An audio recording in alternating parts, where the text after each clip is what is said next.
Selamat malam, saya Panembahan Dr. Mistik, host dari podcast Satu Suro Activity.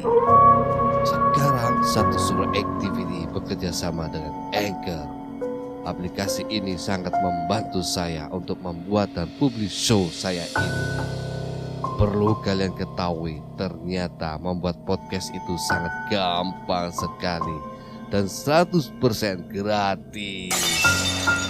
Anchor tidak hanya mempermudah untuk membuat podcast.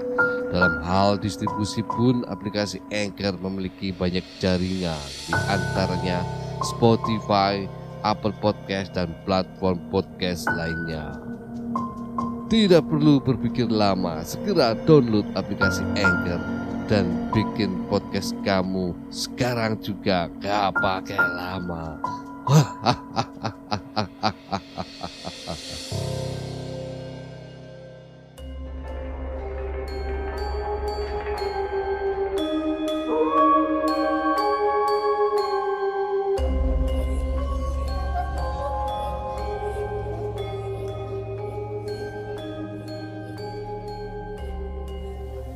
Saat ini Anda mendengarkan podcast Satu Suro bersama Dr. Mistik.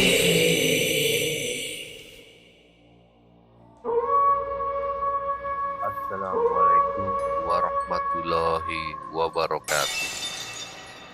Rahayu, rahayu, rahayu. Para pendengar Satu Suro Activity, saya Panembahan Dr. Mistik. Pada malam hari ini, Satu Suro Activity mempersembahkan segmen Kini Aku Jadi Tahu, memberikan informasi mengenai mitologi pocong. Selamat mendengarkan.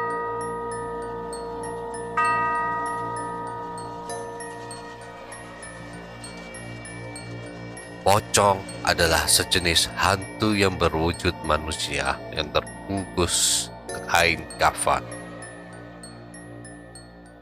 Pocong merupakan hantu yang konon merupakan arwah orang mati yang terperangkap dalam kafan mereka.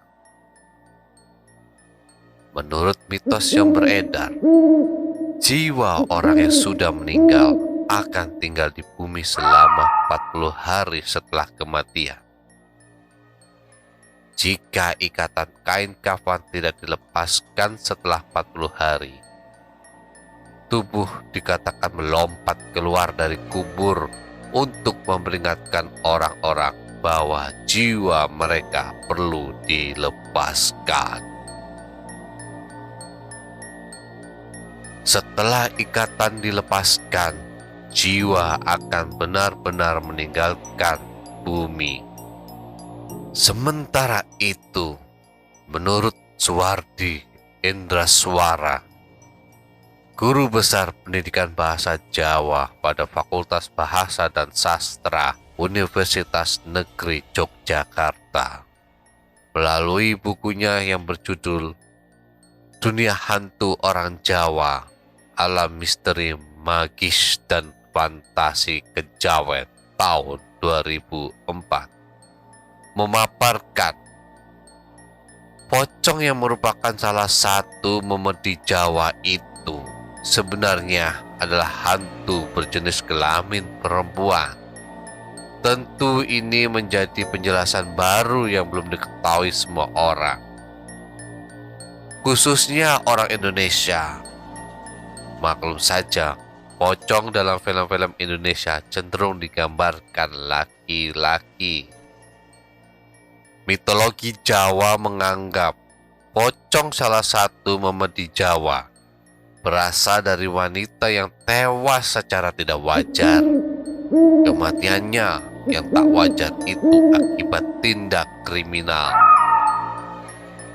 Seperti halnya wanita korban penganiayaan, wanita meninggal saat menggugurkan kandungannya, wanita tewas akibat menggantung diri, dan sejenisnya.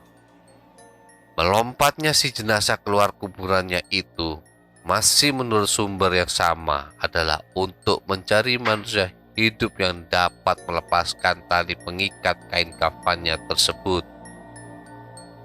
Oleh karena itu, mitos penampakan pocong cenderung di area kuburan. Kecenderungan pocong berada di area kuburan itu pun selaras dengan penjelasan Suwardi Endraswara dalam bukunya tersebut. Pocong biasanya memang berkeliaran di kuburan dan menampakkan diri dengan melompat atau berjalan, hingga membuat orang yang melihatnya ketakutan. Pocong memang diyakini sengaja menakut-nakuti orang yang lewat di suatu kuburan dengan tujuan ingin ikut bersama orang tersebut. Di Malaysia, hantu pocong disebut dengan hantu punjut atau hantu bungkus. Disebut hantu bungkus karena perwujudan pocong yang digambarkan lengkap dengan kain kafan, pembungkus jenazah sesuai ajaran Islam yang membalut seluruh tubuhnya. Walaupun mitologi Jawa berpendapat pocong berasal dari seorang manusia yang mati tak wajar, namun mitologi Malaysia berpendapat lain. Sebagaimana dipaparkan dalam Wikipedia, hantu bungkus kemungkinan adalah jelmaan jin yang mengganggu manusia. Seseorang yang memiliki semangat hidup kecil adalah karakter manusia yang diyakini kerap diganggu. Wujud pocong memiliki wajah gosong dengan mata merah menyala. Versi lain menyatakan pocong berwajah rata dan memiliki lubang mata berongga atau tertutup kapas dengan wajah putih pucat. Mereka yang percaya akan adanya hantu ini beranggapan pocong merupakan bentuk protes dari si mati yang terlupa dibuka ikatan kain kafannya sebelum kuburnya ditutup. Meskipun di film-film pocong sering digambarkan bergerak melompat-lompat, mitos tentang pocong malah menyatakan pocong bergerak melayang-layang. Hal ini bisa dimaklumi sebab di film-film pemeran pocong tidak bisa menggerakkan kakinya, sehingga berjalannya harus melompat-lompat. Keadaan ini pula yang menimbulkan suatu pernyataan yang biasa dipakai untuk membedakan pocong asli dan pocong palsu di masyarakat. Kepercayaan akan adanya hantu pocong hanya berkembang di Indonesia, terutama di Jawa dan Sumatera. Walaupun penggambarannya mengikuti tradisi Muslim, umat beragama lain pun ternyata dapat mengakui eksistensi hantu ini. Di berbagai daerah di Indonesia sendiri, ada beberapa versi pocong yang terbentuk dari kepercayaan dalam kehidupan sosial masyarakat. Salah satunya adalah pocong plastik yang konon pernah menggegerkan warga Jakarta. Cerita tentang pocong plastik ini muncul dari kisah seorang wanita hamil yang dibunuh pacarnya. Ketika sedang diotopsi di rumah sakit, mayat wanita itu terus mengucurkan darah, sehingga pihak rumah sakit memutuskan untuk membungkusnya dengan plastik. Warga percaya bahwa kemungkinan muncul pocong ini karena arwah dari wanita itu ingin dibukakan ikatan plastik pada jasadnya. Lain cerita di daerah Sidoarjo, Jawa Timur. Ada versi penggambaran pocong dengan menaiki delman. Penduduk Sidoarjo menyebutnya sebagai andong pocong. Kisah yang disebut-sebut dengan cerita misteri hantu pocong andong ini sempat menggegerkan warga daerah Sidoarjo pada tahun 2007-2008. Hantu pocong ini telah menghantui warga Sidoarjo hampir setiap malam dengan suara bekas gemerincing delman dan suara ketukan pintu di malam hari.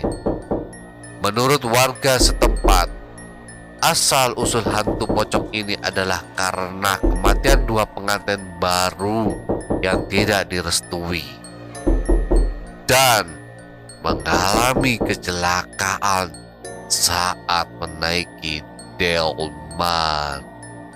Ada pula yang mempercayai bahwa hantu ini merupakan perwujudan ilmu gaib. Kendati demikian, terdapat kesepakatan mengenai inti dari sosok hantu pocong. Pocong adalah hantu yang berbalut kain kafan dan kerap berkeliaran di suatu kuburan. Segenap perbedaan tersebut pada akhirnya menegaskan bahwa mitos mengenai hantu pocong memang beragam, bergantung pada daerah dan keyakinannya masing-masing. Para sahabat Satu Suro Activity, itulah tadi pemaparan perihal mitologi pocong menurut dari berbagai sumber. Para sahabat Satu Suro Activity, jangan lupa untuk meminta perlindungan dan keselamatan kepada Allah Subhanahu wa Ta'ala. Para pendengar sahabat Satu Suro Activity, silakan berikan opini kalian di kolom komentar. Jangan lupa subscribe, like, dan bunyikan lonceng keramatnya. Para pendengar Satu Suro Activity, tetaplah eling lan waspodo. Selamat malam. Assalamualaikum warahmatullahi wabarakatuh. Salam, salam, salam. Rahayu, rahayu, rahayu.